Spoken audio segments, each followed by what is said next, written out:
Next చట్టం మనకి 1793 charter act అనేసి అంటున్నాం. 1793 చార్టరు చట్టము. ఈ చట్టంలో ప్రధానంగా ఏంటంటే మనకి చెప్పిన అంశాలు ఏంటంటే ఇక్కడ వరకు వచ్చిన చట్టాలు మనకేంటి 1773 రెగ్యులేటింగ్ యాక్ట్, అదేవిధంగా 1781, 84 వీటిని ఏమంటారంటే నియంతృత్వ చట్టాలు అని అంటారు, మనకి కంట్రోలింగ్ యాక్ట్స్ అనేసి అంటారు. అయితే ఈ చార్టర్ చట్టం 1793లో ప్రధానమైన అంశాలు ఏంటంటే మున్సిపాలిటీలకు అనేది చట్టబద్ధత కల్పించింది అని చెప్పవచ్చు మనం. యాక్చువల్గా ఇక్కడ ఉండే మెయిన్ ఇంపార్టెంట్ ఏంటంటే భారతదేశంలో మొట్టమొదటిసారిగా 1687లో మద్రాసులో మొట్టమొదటిసారిగా మున్సిపాలిటీ అనేది ఏర్పాటు చేయడం జరిగింది. అదేవిధంగా 1726లో మద్రాసులోనే కాకుండా ముంబై, కోల్కతా ఇలాంటి ప్రాంతాల్లో కూడా ఏం చేశారంటే మున్సిపాలిటీలను ఏర్పాటు చేశారు. అయితే 1687లో ఏర్పాటు చేసిన మద్రాసులో ఏర్పాటు చేసిన మున్సిపాలిటీని మొట్టమొదటి మున్సిపాలిటీ అంటారు మనకి. 1726లో ఏర్పాటు చేసిన ఈ యొక్క ముంబై, కలకత్తా మున్సిపాలిటీని ఏమంటారంటే ఈ యొక్క మొట్టమొదటిగా భారతదేశంలో ఈ 3 ప్రాంతాల్లో మున్సిపాలిటీలు ఏర్పడ్డాయి. కానీ ఈ 3 ప్రాంతాల్లో ఏర్పడిన మున్సిపాలిటీలకు మాత్రం చట్టబద్ధత అనేది ఏ చట్టం ద్వారా ఇవ్వడం జరిగిందంటే 1793 చార్టర్ యాక్ట్ ద్వారా అనేది ఇవ్వడం జరిగింది. అలా 1793 చార్టర్ చట్టం ద్వారా అనేది ఈ యొక్క చట్టాలు అనేవి ఇవ్వడం జరిగింది మనకి. అదేవిధంగా దేశంలో మొట్టమొదటి మున్సిపల్ కార్పొరేషన్ అని దేన్ని అంటారంటే మద్రాస్. ఎప్పుడు ఏర్పడింది ఆ మున్సిపల్ కార్పొరేషన్ అంటే 1687లో ఏర్పాటు చేయడం అనేది జరిగింది. అదేవిధంగా ఈ ద్వారా బోర్డు కార్యదర్శిని పార్లమెంట్లో అనేది అనుమతించారు మనకి. అంటే అప్పటి వరకు బోర్డు కార్యదర్శికి పార్లమెంట్లో అనే స్థానం లేదు, కానీ మొట్టమొదటిసారిగా ఈ చట్టం ద్వారా అనేది కల్పించారు. నెక్స్ట్ వన్ ఏంటంటే ఈ చట్టం ద్వారా కౌన్సిల్ యొక్క నిర్ణయాల్ని గవర్నర్ తిరస్కరించే అవకాశం కల్పించింది. అంటే ఒక విధంగా గవర్నర్ జనరల్స్ ఎవరైతే ఉన్నారో ఆ గవర్నర్ జనరల్స్కి వీటో చేసే అధికారాన్ని కల్పించారు. గవర్నర్ జనరల్కి వీటో అంటే ఏంటి అంటే ఇగోండి పైన చెప్పిన పాయింట్. యాక్చువల్గా మనకు ఒకప్పుడు ఎలా ఉండేది, మనకి ఈ విధంగా చూసుకున్నట్లయితే మద్రాస్, ముంబై, కోల్కతా ఈ ముగ్గురు కూడా ఎవరికి ఆధీనులుగా పనిచేయడం అనేది జరిగింది మనకి. ఎవరికి ఆధీనులుగా అంటే ఈ యొక్క బెంగాల్ గవర్నర్ యొక్క ఆధీనంలో పనిచేసేవారు. అంటే వీరికి అనేది ఏదైనా ఒక నిర్ణయాలు స్వతంత్రంగా తీసుకునేటువంటి అధికారం అనేది ఉండేదా? లేదు. కానీ ఈ చట్టం ద్వారా ఏం చేశారు, ఇక్కడ ఇచ్చేటువంటి ఆదేశాలు అంటే ఈ గవర్నర్ ఇచ్చేటువంటి ఆదేశాలు ఏవైతే ఉన్నాయో వాటిని తిరస్కరించేటువంటి అధికారం ఈ చట్టం ద్వారా కల్పించారు. అలా తిరస్కరించడాన్ని ఏమంటామంటే వీటో. అంటే గవర్నర్ జనరల్కి వీటో కల్పించేటువంటి అధికారం ఏ చట్టం ద్వారా వచ్చింది అంటే 1793 యాక్ట్ ద్వారా రావటం జరిగింది. అదేవిధంగా చార్టర్ చట్టము అంటే ఒక ఒప్పంద చట్టం. యాక్చువల్గా రియల్గా చెప్పాలంటే 1773 రెగ్యులేటింగ్ నియంతృత్వ చట్టం అంటారు. 81, 84ను మనం ఏమంటారంటే జస్ట్ మనకి సవరణ చట్టాలు అంటారు. కానీ ఇక్కడ నుండి మనకేంటి ఫుల్ ప్లెజర్గా చార్టర్ చట్టాలు ప్రారంభమయ్యాయి. అందుకే చార్టర్ అంటే ఏంటంటే ఒప్పందము. ఎవరెవరి మధ్య ఒప్పందము? ఈస్ట్ ఇండియా కంపెనీకి బ్రిటిష్ రాణికి మధ్య ఒప్పందాన్ని ఇక్కడ ఏమంటామంటే చార్టరు అని పిలవడం జరుగుతుంది. అలా చార్టర్ చట్టము అంటే ఏంటంటే ఒప్పంద చట్టము అని పేర్కొంటారు ఇక్కడ. ఓకేనా. నెక్స్ట్ వన్ చూసుకున్నట్లయితే 1813 యాక్ట్, 1831 యాక్ట్ చాలా ఇంపార్టెంట్ మనకి ఈ చట్టం. ఈ చట్టం ప్రధానంగా ఏంటి అంటే మనకి ఈస్ట్ ఇండియా యొక్క కంపెనీ వర్తకంపై గల గుత్తాధిపత్యాన్ని తొలగించి కేవలం పరిపాలనాపరమైన సంస్థగానే మార్చారు. అంటే ఏంటి, ఇక్కడ వరకు మనకి పరిపాలనాపరమైనటువంటి సంస్థగా ఉండేది. అదేవిధంగా వాణిజ్యపరమైనటువంటి సంస్థగా కూడా ఈస్ట్ ఇండియా అనేది ఉండేది. ఈస్ట్ ఇండియా కంపెనీ ఈ రెండింటిని కూడా మెయింటైన్ చేసేది. కానీ ఇక్కడ ఈ చట్టం ద్వారా ఏంటి, ఓన్లీ కంపెనీని వర్తకంపై గల గుత్తాధిపత్యాన్ని తొలగించి కేవలం పరిపాలనాపరమైనటువంటి అంటే భారతదేశంలో ఈస్ట్ ఇండియా కంపెనీ ఒకప్పుడు మనకు చూసుకుంటే వ్యాపారం కోసం 1600 డిసెంబర్ 31న అడుగుపెట్టింది. అలా అడుగుపెట్టినటువంటి ఈ కంపెనీ ఈ చట్టం వరకు కూడా ఎలా ఉండేది అంటే ఒక వాణిజ్యపరమైనటువంటి కంపెనీగానే ఉండేది. కానీ 1813 యాక్ట్ ద్వారా ఏం చేశారు, వాణిజ్యపరంగా ఉండేటువంటి ఈ కంపెనీ అనేది తీసి ఎలా మార్చారు అంటే మనకి టోటల్గా ఈ యొక్క కేవలం పరిపాలనాపరమైనటువంటి సంస్థగా మార్చడం అనేది జరిగింది. అలా పరిపాలనాపరమైనటువంటి సంస్థగా మార్చినటువంటి చట్టం ఏదంటే ఒక చార్టర్ చట్టము అనేసి మనకు వచ్చింది. నెక్స్ట్ వన్, ఆంగ్ల భాష విద్యా వ్యాప్తికి అనేది 1,00,000 రూపాయలు అనేది ప్రతిపాదించడం జరిగింది. అంటే ఈ చట్టం ద్వారా మొట్టమొదటిసారిగా ఏంటి, మతాన్ని మరియు విద్యని అభివృద్ధి చేయడం కోసం. మతము అంటే ఏంటంటే ఆ రోజుల్లో బ్రిటిష్ వారు ఉండేటువంటి మతం ఏంటి, మనకి క్రిస్టియనిటీ మతం. ఆ మతాన్ని అభివృద్ధి చేయడం కోసం, అదేవిధంగా విద్య అనేది ఏదైతే ఉందో ఆ రోజుల్లో మనకి విద్య అనేది ఏంటి, ఆంగ్లిష్ ఎడ్యుకేషన్, ఓరియంటల్ ఎడ్యుకేషన్ అని 2 ఎడ్యుకేషన్లు ఉండేది. ఆంగ్లిష్ ఎడ్యుకేషన్ అంటే ఏంటంటే ఆంగ్ల విద్యా విధానం, ఓరియంటల్ ఎడ్యుకేషన్ ఏదైతే ఉంటుందో ఆ ఓరియంటల్ ఎడ్యుకేషన్, ఈ 2 ఎడ్యుకేషన్స్ అనేవి ఉండేవి. అలా మతాన్ని విద్యని అనేది డెవలప్మెంట్ చేయడం కోసం 1,00,000 రూపాయలు అనేది ఈ యొక్క ప్రభుత్వం మొట్టమొదటిసారిగా బడ్జెట్ని కేటాయించిన చట్టం ఏదంటే 1813 యాక్ట్ ద్వారా అనేది కేటాయించడం జరిగింది. అదేవిధంగా చూసుకుంటే క్రిస్టియన్ మిషనరీలు భారతదేశంలో ప్రవేశించడానికి వీలు కల్పించిన చట్టంగా ఏ చట్టాన్ని పిలుస్తారంటే 1813 యాక్ట్ని పిలుస్తారు. అంటే ఇక్కడ ఏమంటున్నాం మనం, క్రైస్తవ మిషనరీలు భారతదేశంలోకి ఈ యొక్క ప్రవేశించడానికి పునాది వేసిన చట్టం అంటున్నాం. క్రైస్తవ మిషనరీలు అంటే ఏంటి, ఈరోజు మీరు చూస్తున్నారు కదా చర్చిలు కానీ, ఈరోజు చూస్తున్నారు కదా మీరు ఏంటి మనకి ఈ యొక్క క్రిస్టియన్కి సంబంధించినటువంటి స్కూల్స్ కానీ, సెంటెన్స్ స్కూల్స్ కానీ, అలాంటి క్రిస్టియనిటీకి సంబంధించినటువంటి ఈ చట్టం ఏవైతే ఉన్నాయో, సంస్థలు ఏవైతే ఉన్నాయో వాటిని ప్రవేశపెంచడానికి పునాది వేసినటువంటి చట్టంగా ఏ చట్టాన్ని పిలుస్తామంటే చార్టర్ చట్టాన్ని పిలవడం జరుగుతుంది. అదేవిధంగా ఈ చట్టం ద్వారా భారత్లో వర్తకం చేయడానికి అందరికీ అవకాశాన్ని కల్పించారు. అంటే యాక్చువల్గా అప్పటి వరకు మనకి ఎలా ఉండేది, 1600లో బ్రిటిష్ రాణి చేసుకున్నటువంటి ఒప్పందం ఏంటంటే కేవలం ఈస్ట్ ఇండియా కంపెనీ మాత్రమే భారతదేశంలో వ్యాపారం చేయాలి. భారతదేశం నుండి ఇంకా మిగతా ఏ పౌరులు కూడా భారతదేశంలో వ్యాపారం చేయడానికి వీలు లేదు. కానీ 1600 నుండి 1813 వరకు కూడా అలానే జరిగింది.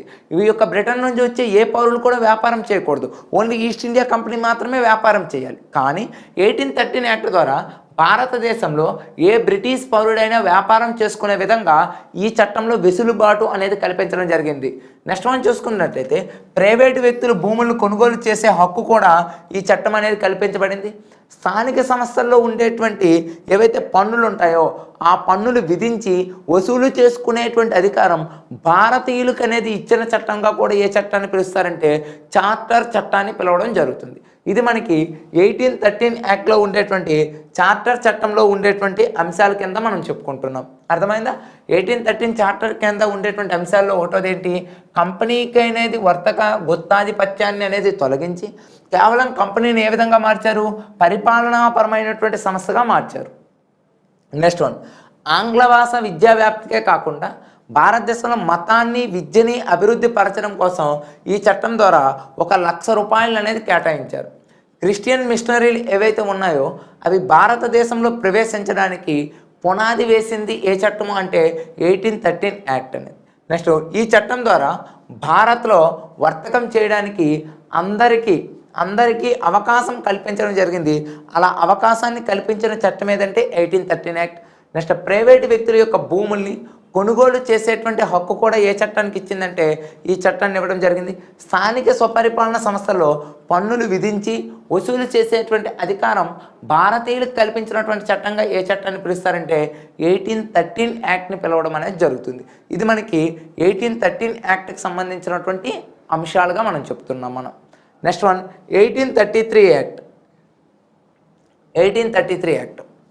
1833 యాక్ట్ని మనం బెంగాల్ గవర్నర్ జనరల్ హోదాను ఈ చట్టం ద్వారా ఇండియన్ గవర్నర్ జనరల్గా మార్చడం అనేది జరిగింది. చూడండి, మనకి ఫస్ట్ ఆఫ్ ఆల్ మనం చూసుకుంటే 1773 మీకు గుర్తుందా, 1770లో బెంగాల్ గవర్నర్ జనరల్ అనేది ఉండేది. అంతకుముందర గవర్నర్ జనరల్ ఆఫ్ బెంగాల్ అంటే బెంగాల్ గవర్నర్ అనే పదవి గవర్నర్ జనరల్ ఆఫ్ బెంగాల్గా ఎప్పుడు మార్చారు, మనకి 1773లో మార్చారు. బెంగాల్ గవర్నర్ని గవర్నర్ జనరల్ ఆఫ్ బెంగాల్గా మార్చారు.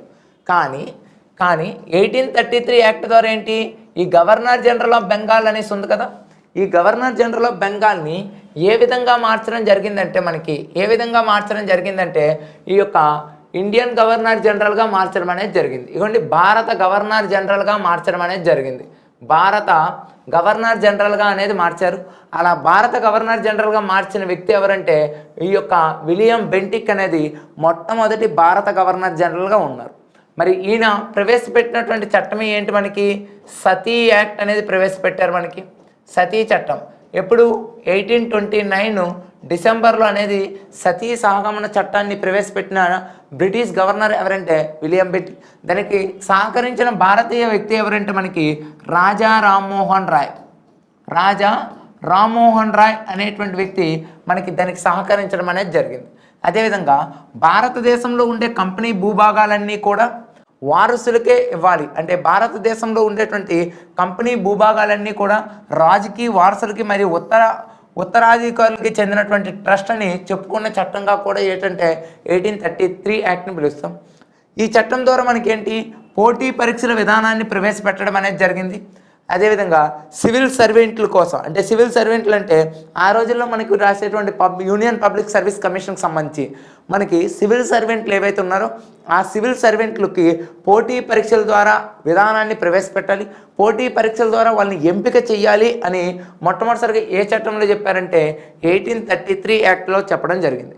అదేవిధంగా కోర్ట్ ఆఫ్ డైరెక్టర్స్ అనేటువంటి పదవి అనేది ఉన్నది కదా, వాళ్ళు వ్యతిరేకించడం వల్ల భారతీయులకు అనేది సివిల్ సర్వీస్లో అవకాశాన్ని అనేది కల్పించబడలేదు అని చెప్పొచ్చు. ఇది ఈ చట్టంలో ఉండే ప్రధాన అంశము. అంటే 1813 యాక్ట్ అంటే 1833 యాక్ట్లోనే మనం గమనించినట్లయితే 1833 యాక్ట్లోనే మనం ప్రధానంగా కొన్ని విషయాలు చూసినట్లయితే ఇక్కడ మొట్టమొదటి భారతీయ గవర్నర్ జనరల్ అనే పదవిని మార్చారు. అంతకుముందు ఎలా ఉండేదంటే ఈ యొక్క బెంగాల్ గవర్నర్ జనరల్, అంటే గవర్నర్ జనరల్ ఆఫ్ బెంగాల్ అనే బెంగాల్ గవర్నర్ జనరల్ అనేది ఉండేది. ఆ పదవికి బదులు ఇండియన్ గవర్నర్ జనరల్గా మార్చడం జరిగింది. నెక్స్ట్ వన్, మొట్టమొదటి భారతీయ గవర్నర్ జనరల్ ఎవరంటే విలియం బెంటిక్. అదేవిధంగా భారతదేశంలో కంపెనీ భూభాగాలన్నీ కూడా రాజులకి వాళ్ళ యొక్క వారసులకి మాత్రమే ఉండాలి అని చెప్పిన చట్టం. నెక్స్ట్ వన్ ఏంటి, సివిల్ సర్వెంట్లు ఎవరైతే ఉన్నారో ఆ సివిల్ సర్వెంట్లని ఎంపిక చేసేటప్పుడు ఒక పోటీ విధానం ద్వారా మాత్రమే ఎంపిక చేయాలి అని చెప్పడం జరిగింది. ఆ పోటీ పరీక్షల విధానాన్ని ప్రవేశపెట్టడానికి ఈ చట్టం ప్రయత్నించింది. దీన్నే మనం ఏమంటున్నామంటే కోర్ట్ ఆఫ్ డైరెక్టర్స్ అనేసి అంటాం. ఆ కోర్ట్ ఆఫ్ డైరెక్టర్స్ అనేది వ్యతిరేకించడం వల్ల ఇది నిలిచిపోయినటువంటిగా కూడా చెప్పడం జరుగుతుంది. ఇది మనకి 1833. ఇందులోనే మరొక కొన్ని పాయింట్లు ఏంటంటే ఈ చట్టం ద్వారా రాష్ట్ర ప్రభుత్వం శాసనాధికారాలు అనేవి రద్దయ్యి కార్యనిర్వాహక మండలి గవర్నర్ జనరల్కి పూర్తి అధికారం లభించింది. అంటే ఇక్కడ ఏమంటున్నాం, రాష్ట్ర ప్రభుత్వ శాసన అధికారాలు అంటే భారతదేశంలో అనేది మనకి ఒక్కొక్క ప్రాంతంలో ఉండేటువంటి గవర్నర్ జనరల్స్ అనేది ఉండేవారు లోకల్గా. వాళ్ళ ప్రొవిన్సెస్ అనేసి అనేవారు ఆ రోజుల్లో రాష్ట్రాలు. అక్కడ ఉండేటువంటి వాళ్ళ యొక్క అధికారాలు మొత్తం కూడా ఎవరికనేవి బదిలీ అయ్యాయి అంటే గవర్నర్ జనరల్కి పూర్తి అధికారం లభించింది. అంతేకాకుండా ఈ చట్టం ద్వారా మొట్టమొదటిసారిగా లా కమిషన్ని ఏర్పాటు చేయడం జరిగింది. ఎప్పుడు లా కమిషన్ని ఏర్పాటు చేశారు, మనకి 1835లో అనేది లా కమిషన్ని ఏర్పాటు చేశారు.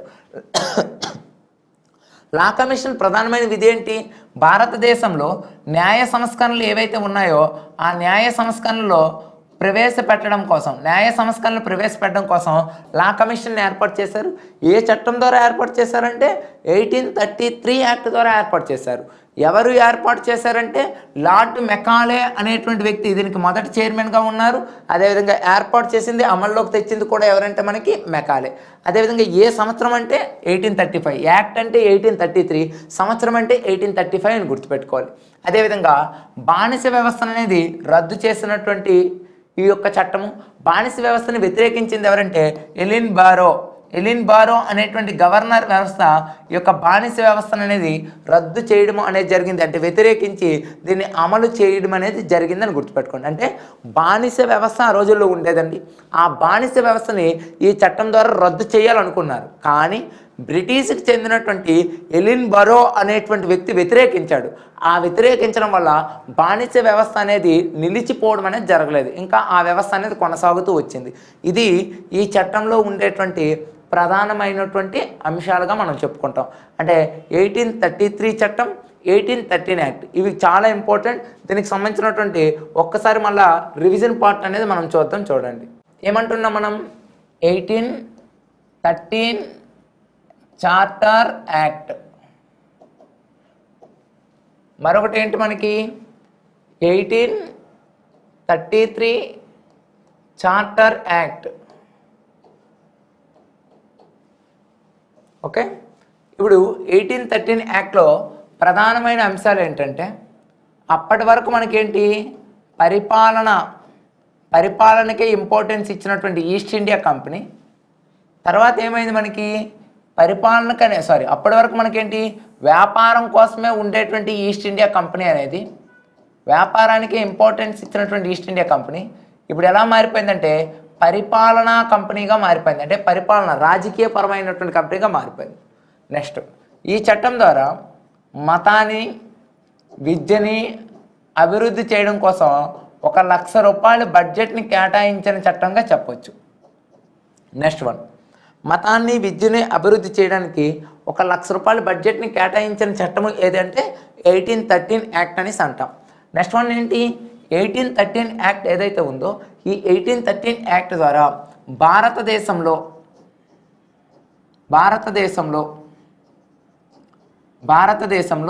క్రిస్టియన్ మిషనరీలు